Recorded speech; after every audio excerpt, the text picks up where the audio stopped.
সুফি সাধকের বেশে নানা প্রলোভনে অপ্রাপ্তবয়স্ক সুন্দরী নারীদের মুসলিম থেকে খ্রিস্টান ধর্মে ধর্মান্তরিত করার অভিযোগ উঠেছে ফরিদপুরের একটি চক্রের বিরুদ্ধে।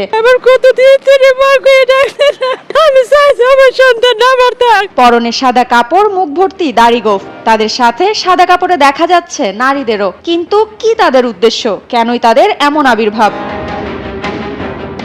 গানবাদ্য নিয়ে কথিত সুফিবাদ চর্চা এবং লালনবাদের ছদ্মবেশে বিভিন্ন উপজেলায় দরবার শরীফ খুলে সাধারণ জনগণকে ঈসা নবীর উম্মতের দীক্ষার নামে খ্রিস্টান বানাচ্ছে এই ছদ্মবেশী চক্র। স্থানীয়দের অভিযোগ, এদের তৎপরতায় ইতিমধ্যে মুসলিম ধর্ম থেকে খ্রিস্টান হয়েছে ফরিদপুরের কয়েকজন মানুষ। কিছু মানুষ বিভিন্ন জায়গা দিয়ে ঘোরাফেরা করছে সাদা পোশাকধারী, ধর্মান্তরিত করার জন্য তাদেরকে বিভিন্ন ধরনের প্রলোভন দেখাচ্ছে। এমনই একজন সন্তানহারা মা রওশন বেগম। অপ্রাপ্তবয়স্ক মেয়ে আমিনার ধর্মান্তরিত হওয়ার ঘটনায় অঝরে কাঁদছেন তিনি। তার দাবি, জোরপূর্বক ধর্মান্তরিত করা হয়েছে তার মেয়েকে।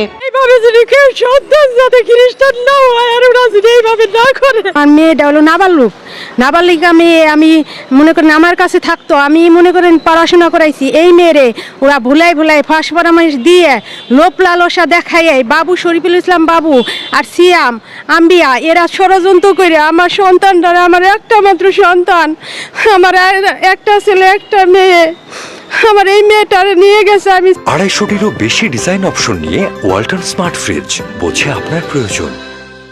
এদিকে মা রওশন বেগম বাদী হয়ে ফরিদপুর কোর্টে মামলা করলে বর্তমানে ফরিদপুর কোর্টে মামলাটি চলমান রয়েছে। আপনাদের কাছে আমি পাই ধরি মুসলিম হইয়া, কিন্তু যদি আপনারা আমার সন্তানটা দেন, আমি এইভাবে চেষ্টা করব যাতে আমার সন্তানটা আমার কাছে ফেরত পাই। মামলা দিয়েছিলাম, কিন্তু মামলা দিয়ে হেরেও আনছি। 1-2 দিন পর ওরা যাবেন বাইরে যায়। তারপর আমি ম্যাজিস্ট্রেটের কাছে কোর্টে উঠাই, কিন্তু ম্যাজিস্ট্রেট আমাকে দেয় না। সবাই যে নাকত্তা রইয়া সবার বিডারে সাইরে দিয়ে আমার মেয়েটারা যিনি উদ্ধার করে ফেলে তারা সহযোগিতা করুক। মামলার পর আমিনা সহ আরো এক অপ্রাপ্তবয়স্ক শিক্ষার্থীকে উদ্ধার করে টেপাখোলা কিশোর সংশোধন কেন্দ্রে পাঠানো হয়েছে। একই পরিবারের 5 জন দীক্ষিত হয়েছেন এবং একটা মামলা শুনেছি যে চলমানও আছে। আমরা দেখছি ব্যাপারটা, যে আর একটা মেয়ে যে নাকি মাইনর, শুনেছি সে সেফ কাস্টাডিতে আছে। অভিযোগ আছে এই চক্রের প্রধান গোয়ালন্দা পাক দরবার শরীফের নুরা পাগলার বড় ছেলে মেহেদি। নুরা পাগলার বড় ছেলে মেহেদি নুরতাজ ওরফে নুরতাজ নোভা ও তার ডান হাত হিসেবে পরিচিত শরীফুল ইসলাম ওরফে এন্দ্রিস নোভা। ঢাকার উত্তরায় অফিস এবং গোয়ালন্দা দরবার শরীফ তাদের মূল কেন্দ্র। এছাড়া জেলার ভাঙ্গা, মধুখালী, সদরপুর, রাজবাড়ী, কুষ্টিয়ায় তাদের দরবার শরীফও রয়েছে। শরীফুল ইসলাম বাবু 1 নম্বর, আম্বিয়া, সিয়াম বাবু, সুহান, নুরতাস হইলে মেন হইলে নুরতাস হগো। এই নুরতাস হইলে চক্রান্ত নুরু পাগলার সওয়াল নুরতাস।